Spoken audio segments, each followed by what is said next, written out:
Ils vont passer. S'ils sont tous dans le même état d'esprit, comme on sait que vous êtes capable de faire du gras. Si vous tous êtes dans le même état d'esprit, ça va faire mal. Ah, je pense, j'espère. Faire du gras, tu attrapes quelqu'un sur un côté, tu le mélanges bien comme il faut. C'est ça ou c'est pas ça? C'est ça. Tu le mélanges bien comme il faut. Comme Marco Roro. Ce qui est tombé sur les fesses, là. Qui est tombé sur les fesses. Rojo. Vous êtes méchants. Et toi, tu vas le suivre un peu en Russie? Ouais, je vais y aller, je serai présent. Tu penses? Oui. T'es sûr? Non, je vais attendre les 2 derniers jours de Ramadan. Et puis je vais y aller. Si tu devais te décrire en 3 mots, ça serait quoi? Chambreur, qui rigole beaucoup. Et... Quoi d'autre? En 3 mots, Ousmane? Il va pas être content. Hein. Crack, Talentueux, humble, drôle, Une force tranquille. Sûr. malin gentil, génie. Génie. Pour moi, c'est un génie. et marrant.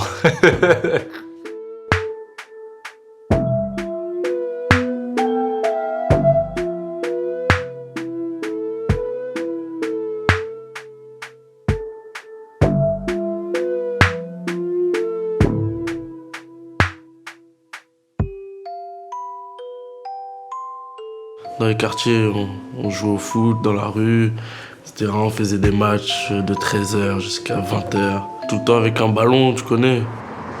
En fait, il lâchait jamais son ballon. On sortait de l'entraînement, des fois, lui, il revenait, il reprenait le ballon et il rejouait tout seul de l'autre côté sur un autre stade pour retaper le ballon, quoi.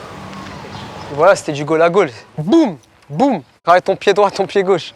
Ousmane, c'est le petit qui était là comme tous les petits d'ici. Il a 10 ans de moins que toi, il t'a mis un crochet, il t'a mis un petit pont, il a marqué. Ça devient la star du playground et puis ça commence à parler de lui.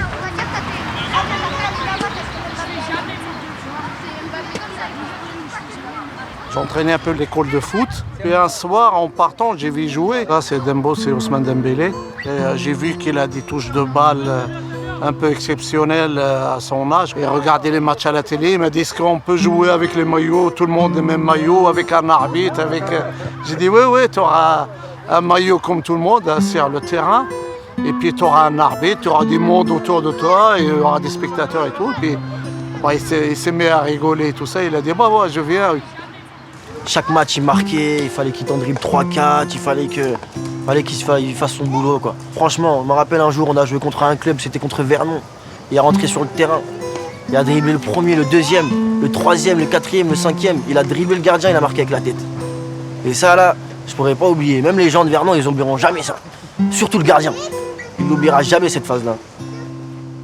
Il y avait pratiquement tous les clubs de France qui venaient à Évreux. Il allait faire ses essais. Les retours, c'était qu'il était même en avance sur les joueurs qu'il y avait dans les centres de formation. Donc, ouais, quand t'entends des choses comme ça, tu commences à te dire que c'est sérieux et qu'il peut avoir un bel avenir devant lui.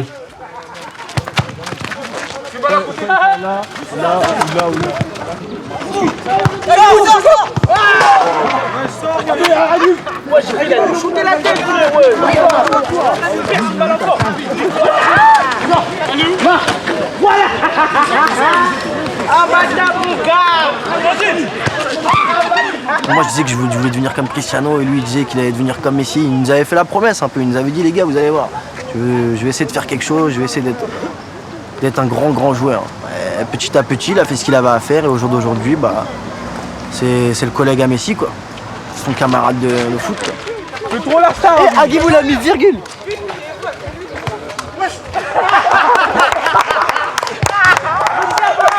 Agibou. Là, c'est un fou, Agibou. Il a mis but contre son camp. Bosse-le. Ouais, la dernière fois, je me suis tué, t'as oublié ou quoi? En plus, la dernière fois, je t'ai croqué. Il fallait me mettre une dembouze. La dembouze. C'est quoi la dembouze? C'est crochet. Et voilà quoi, la dembouze, la feinte de frappe. Les poussées de balle, accélération, boulette. Tout le monde appelle ça comme ça, dembouze. T'es au courant que maintenant à la Balzaine, les petits, ils ont leur dribble, ils appellent ça des dembouses. Ah ouais? Je savais pas, j'étais pas au courant. Je sais pas s'ils me prennent en exemple ou pas, mais ça fait plaisir que les jeunes de quartier regardent ce que je fais.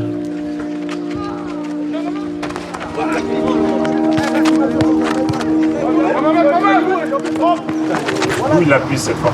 Du quartier, la Madeleine, Évreux, c'est sûr. C'était du quartier. Avec les gros qui jouaient, les Diata, mes frères, ses frères à lui, tout le monde, du quartier.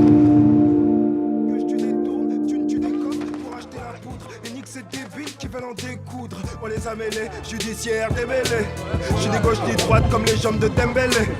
T'as les yeux verts comme l'ex de Makelele. Inspirer les petits frères, c'est le plus beau cadeau que tu peux donner aujourd'hui à ton prochain. Parce qu'en l'inspirant, tu lui donnes la force nécessaire pour pouvoir s'en sortir. Socrate, faudrait que j'apprenne une sourate. C'était normal, hein. Calme, comme nous. On faisait des bêtises à l'école, on partait au foot. En fait, il faut savoir qu'un gamin qui a grandi dans les quartiers, un gamin qui a grandi peut-être dans des conditions difficiles, n'a pas les mêmes problèmes qu'un autre qui a grandi dans les beaux quartiers. Où on n'a pas les mêmes problèmes. C'est-à-dire qu'il faut ça, il faut le savoir, il faut le comprendre et c'est une réalité. Là, on va arriver à la cage où Dembélé a habité. C'est là où il a pété plein de carreaux.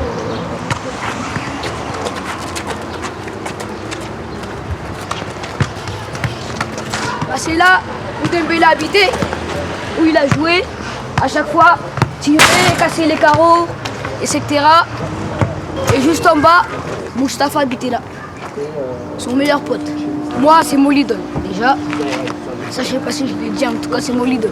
J'habite dans la même cage où il habitait, je suis au même club où il a joué. Et moi, mon rêve, c'est faire le même parcours que lui. Et jouer avec lui. Le quartier de la Madeleine, ça nous a aidé à nous construire parce que déjà, à la base, on a grandi avec Mathieu Bonnemère ou Bernard Mendy, Steve Mandanda comme exemple. Donc on se disait déjà que si on travaillait et qu'on mettait tout en œuvre, bah, on pouvait aussi avoir une carrière comme la leur. On parle du quartier comme étant un handicap. Nous, on le prend comme une force. Et ça fait de belles choses. Ça fait la France d'aujourd'hui et ça fait justement les gars que tu peux voir aujourd'hui en équipe de France, dont Ousmane. Pour moi, la mentalité de quartier, c'est ce qui te permet d'être déterminé même face aux plus grandes adversités. Au moment où tout le monde croit que tu peux être fini, il y a des choses, il y a un truc mental qui fait que tu n'arrives pas à lâcher l'affaire. La gagne, tu l'as ou tu l'as pas. Souvent, on dit que c'est un défaut d'être un mauvais perdant. Généralement, ceux qui vont très loin dans le foot et puis même ailleurs, hein, c'est souvent des mecs qui n'aiment pas l'échec, qui n'aiment pas perdre. Pour moi, c'est ma force, le quartier. Ça m'a aidé à aussi être un homme bien, un homme humble. Voilà, j'oublie pas d'où je viens. Parce qu'on a connu des choses que d'autres personnes n'ont pas connues. C'est toujours ma force, quand je peux retourner à Madeleine, je retourne. Quand il a signé pro, il était encore là. Quand il a été à Dortmund, le Ramadan, il l'a passé ici, à la Madeleine. Il avait besoin de ça, tu vois, de respirer le quartier et puis retrouver cette liberté, tu vois. Au fond de lui, je crois qu'il est gaucher. En tout cas, il est ambidex. Maintenant, on sait qu'il est ambidex. Vous savez, c'est compliqué pour les gauchers. Hein. Les gauchers sont meilleurs que les droitiers. C'est faux, frère. On a deux forts que Messi. Sinon, on joue la balle. Tu as la balle. Ah, il me laisse mal à ce Est-ce que vous savez que c'est le dernier match de championnat? Ouais. Ouais. Pour le Barça? Ouais. Vous êtes au courant? Bien sûr. D'accord. Il joue contre qui? La Colle. Vous savez pas? Griezmann, il jouait où avant d'aller à l'Atlético? Real Sociedad. Il jouait où? Real Sociedad. Real Sociedad. Donc il joue contre le Real Sociedad. Ousmane nous a contactés et il vous invite, vous tous là, à aller regarder le match. Dimanche là. Ah, c'est vrai? Ouais. Non, c'est une blague. Non, c'est pas une blague. C'est bon? Ouais. Sérieux? Vous tous là. 1, 2, 3, 4, 5. Ouais. Et il y en aura encore. C'est bon les gars? Très très bon. On va voir le match de Ousmane Dembélé dimanche. Demain. On va aller voir. C'est vrai? Bah tu verras.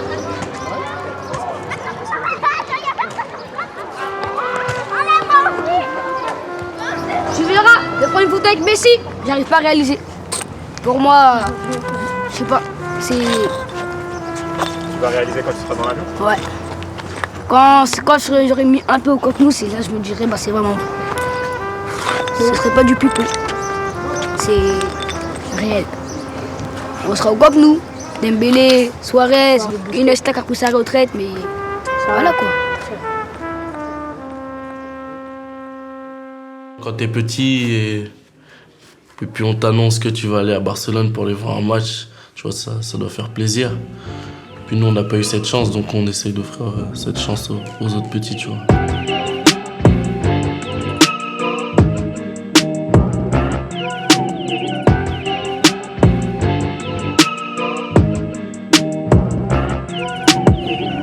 Moi, numéro 10, je jouais en 10, lui il jouait attaquant de pointe. Et lui il jouait défenseur central. La grinta. Que la grinta. Ouais, moi, un casseur. Ça me parler de la technique, je suis derrière, il s'occupe de marquer, je le casse. C'est tout. Je suis pas timide. Surtout quand je suis avec mes gars, là, tu vois, on se lâche, tu vois. Comment il a eu cette image, lui? This is the kind of setup.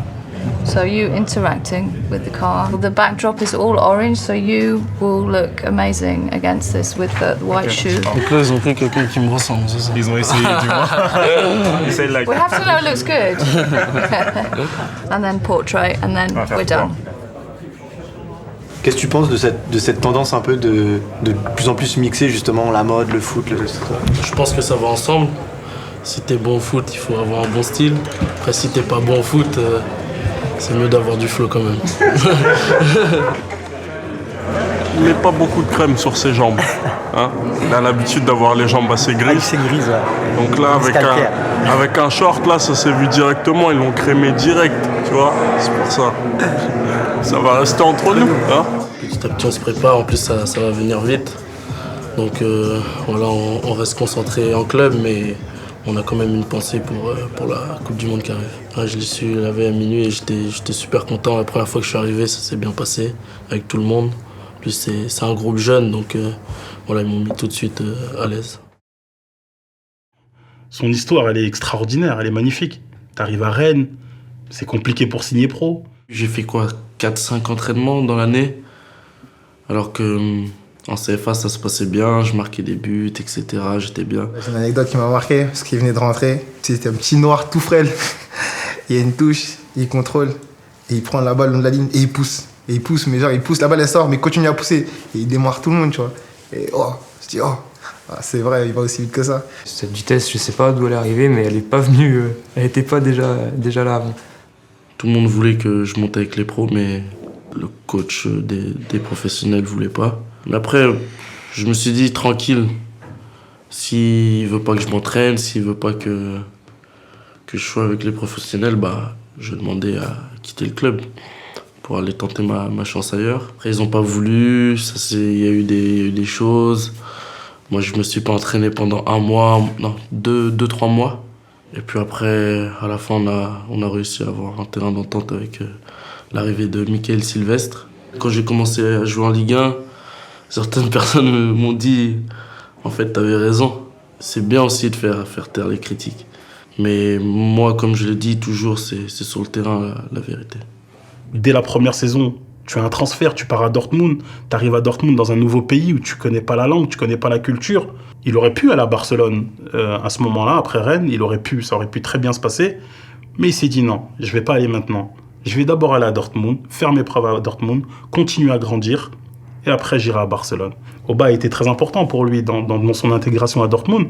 En fait, il m'a donné envie de l'aider et de le prendre sous mon aile, parce que je sais que ça, forcément, ça peut ne pas être simple, parce qu'il parle pas l'allemand, ni l'anglais d'ailleurs, ni l'espagnol maintenant. Un petit peu. Je me dis, voilà, il faut que je prenne ce rôle de grand frère, ou ouais, on peut l'appeler comme on veut. Je le prends au sérieux parce que, voilà, comme je te l'ai dit, il m'a donné envie de l'aider tout de suite, de le mettre dans les bonnes conditions, et surtout j'ai envie qu'il réussisse. Bah, ça nous représente vraiment bien nous deux, puisqu'il a marqué en finale et j'ai marqué aussi en finale. On a passé une bonne soirée après, et même le lendemain aussi. Ça reste un grand souvenir de Dortmund, ça restera à tout jamais. Ça a été un transfert difficile parce que c'était pas évident de partir au bout d'une saison de Dortmund et d'arriver à Barcelone. En tant que grand frère agent, entre guillemets, on est là pour accompagner les jeunes. On est là pour faire en sorte que leurs rêves se réalisent. Et moi, l'une des premières questions que je lui ai posées à Ousmane, c'était c'est quoi ton rêve? Et tout de suite, il me dit mon rêve, c'est de jouer à Barcelone. Ce rêve-là, tu veux le réaliser et il y a un club qui t'empêche de le faire alors que tu as été clair avec eux depuis le départ. C'est là que le clash, il est inévitable. Tu vois, la mentalité de quartier, quand tu es un mec déter, tu sais ce que tu veux. Donc tu n'as pas peur de partir en clash. Parce que tu sais que même si demain, ce clash-là, il te pénalise, tu as tellement confiance en ce que tu es que tu pourras recommencer et continuer. Ouais, il y a eu ce qui s'est passé. Puis moi, tu vois, je regrette rien, tu vois. Ça s'est passé comme ça, et puis voilà. De toute façon, dans l'histoire, tout le monde est gagnant.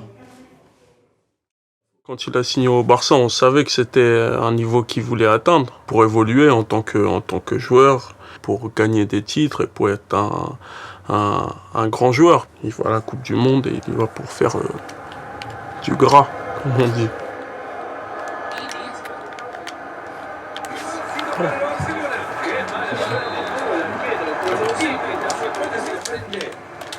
But. Crochet, Ousmane Dembélé.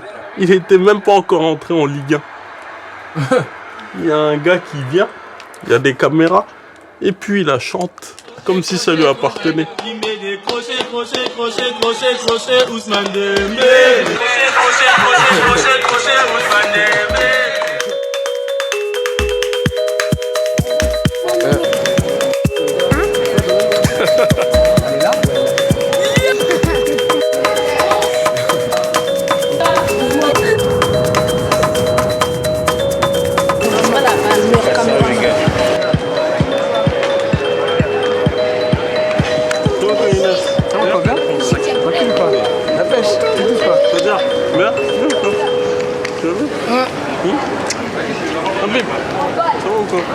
Fantôme, t'y crois maintenant ou pas? Un peu oui.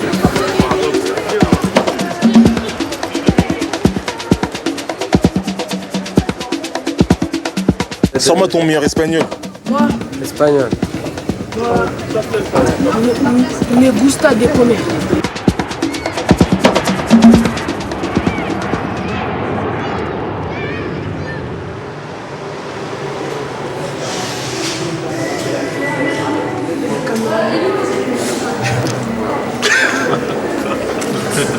C'est la première fois que tu prends la vie.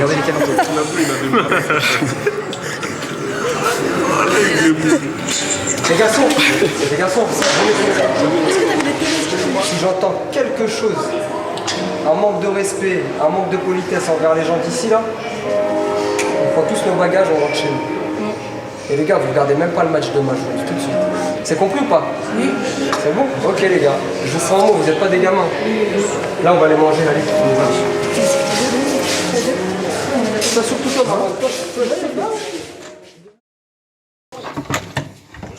Faites quoi vous aussi là? Vous voulez pas dormir, c'est ça? Hein? C'est caché. C'est comment? C'est quoi ton gros mal de voix là? Ça va quoi? Check. T'as ramené le téléphone. Fantôme! Qui ça? Le téléphone est dans le C'est des peureux, t'es petit là, c'est des peureux. Ça déjà c'est beau. Laisse-en prendre. Hein? T'as pris ça où? Il rigole là-bas. C'est pas comme si c'était à moi. Je te jure, il y en a oui. Non, On fait quoi de ma fille? J'ai craqué, t'as bassé. Il a fait ça gratos. C'est pas gratos, non. Non, C'est pas... Mais non, c'est pas gratos. Il a dit si, je te jure. Bah, y a Ali Yaya et Elio qui ont inondé la chambre. Abusé, j'ai jamais vu ça. Vous c'est trop, voilà. Même pour une douche simplement, vous y arrivez pas. C'est petit, tu peux pas aller sortir de la haisse. Non, tu vois, même quand... Tu peux pas, comme ça, je peux rien dire. Younes, il voulait les tuer. Bah, ils ont fait sauter la caution. Ils ont pris un bain à 3, ils ont laissé l'eau couler. Bah, tu veux que ça soit qui? C'est Ali Yaya et Elio. Deux gangsters, hein. Ça pouvait être que deux de toute façon. Moi, ça me fait rire. Je vais les engueuler. Je les ai déjà engueulés, mais ça me fait rire. Est-ce qu'on aurait été capable de faire la même chose? Mais bon, faut les engueuler. Sinon, on croit que c'est normal. C'est important de leur montrer que en travaillant, c'était possible de s'offrir des belles choses, de se faire plaisir, de faire plaisir à ses proches. Et ouais, c'est important qu'ils voient tout ça. Qu'ils voient les sacrifices et aussi la finalité. Par carte, s'il vous plaît.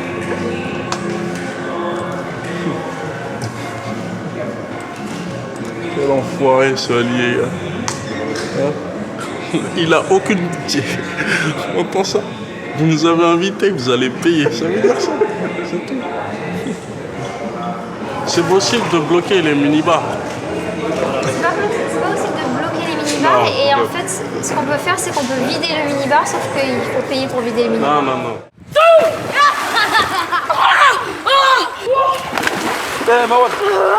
Habib, il se promène à l'hôtel pieds nus.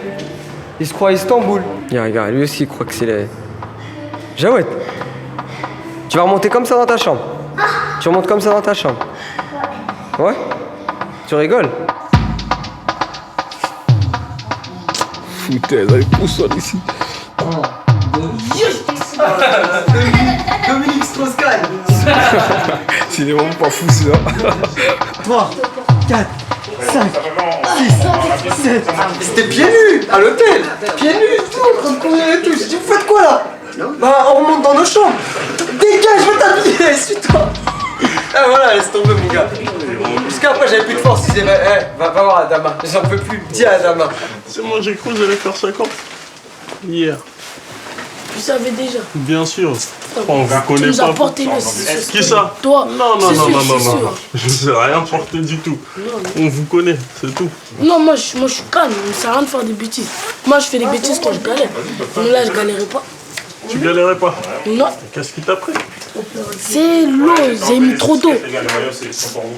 Non mais c'est vrai, c'était un accident. Il a fait quelle phase à l'hôtel pour la piscine? Qui c'est que t'as dit que j'avais une piscine? Bah tu m'as dit c'est un 5 étoiles. Une piscine, c'est obligé.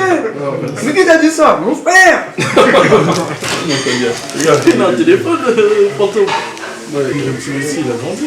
Il est sur quoi? Il est sur NBA là? Tu l'as laissé sur Non. NBA? Je sais même pas, il est où. Et c'est un croqueur sur NBA? Qui? Toi? Il prend tous les shoots de son équipe. Il fait aucune passe. Il s'appelle comment ton personnage? Dembrook. Je suis MVP, gros. Dembrook. Grosse-moi ça, tu vas voir. Je trouve que la presse est un peu dure avec lui. Dure avec lui parce que il a été blessé 4 mois. Et je me souviens quand il s'était blessé, il dit tranquille, je reviens bientôt. Il pensait que ça allait durer 2 semaines, 3 semaines. Mais après, il s'est rendu compte que ça allait être un long processus et qu'il fallait être patient. Des fois, quand j'entends les critiques à son égard, je me dis, mais ils se rendent pas compte, les gens, il est dans le plus gros club du monde. Ils savent pas ce que ça implique d'être à Barcelone à 20 ans et de porter ce maillot-là. Quand il signe au Barça, je pense pas qu'il ait une pression supplémentaire. Je pense plutôt qu'il a de l'envie. L'envie de porter ce maillot, l'envie de montrer ce qu'il sait faire. Après, sur le terrain, gagner des titres aussi, c'est ce qu'il veut. C'est ce qu'il veut faire avec cette équipe. On n'a rien sans rien. Pour aujourd'hui jouer à Barcelone, jouer au Paris Saint-Germain, jouer dans tous ces gros clubs-là, tu claques pas des doigts et tu te retrouves dans ces clubs-là. Ça passe par des gros sacrifices. Il n'y a que le travail qui donne. S'il travaille, il peut aller plus haut. On a vu Pelé, hein. Tout ce qui vient Pelé, Ronaldinho, Ronaldo, ils viennent de là, du bas, mais ils sont en haut, au sommet. Moi, je crois ça.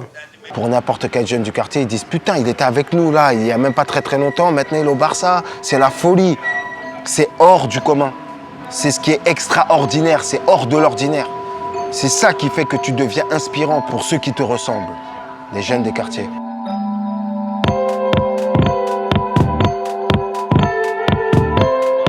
Fais attention avec le téléphone, hein. Il est 46. Accès 5, c'est là. Il est encore plus.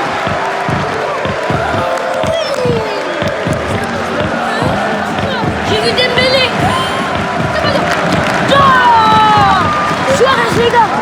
Il m'a promis, je suis là. Barcelone.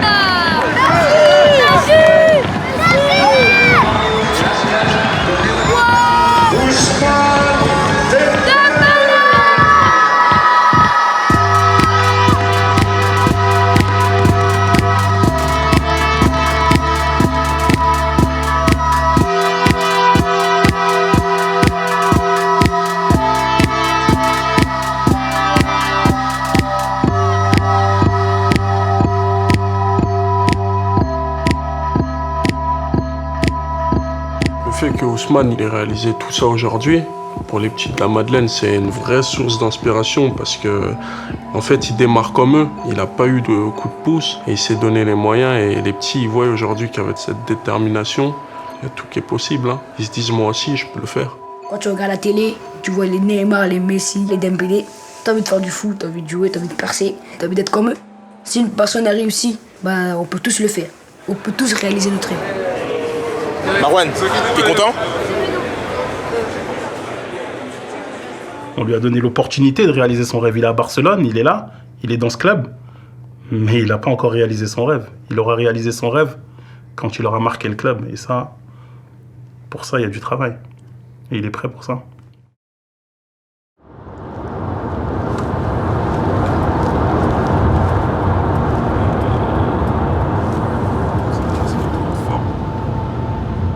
Quand on parle de Coupe du Monde, je pense directement à 2006 parce qu'en 98, j'ai pas d'image, mais ouais, je pense à 2006, à 2010, aussi à 2014. Et puis pour moi, c'est la plus grande des compétitions dans le football. Et puis voilà, c'est tout donner pour le pays, voilà, rendre fier sa nation et aller le plus loin possible, quoi.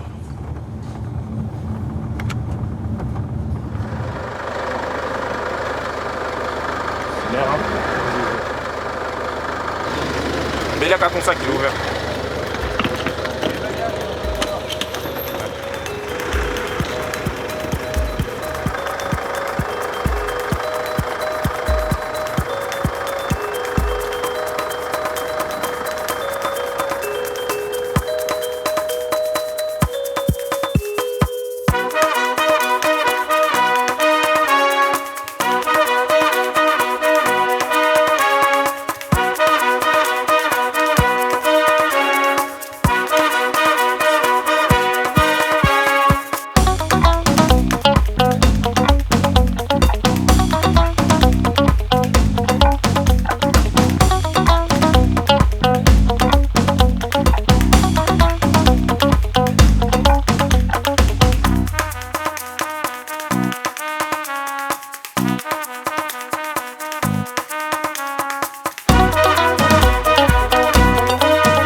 Ah mais on va où là?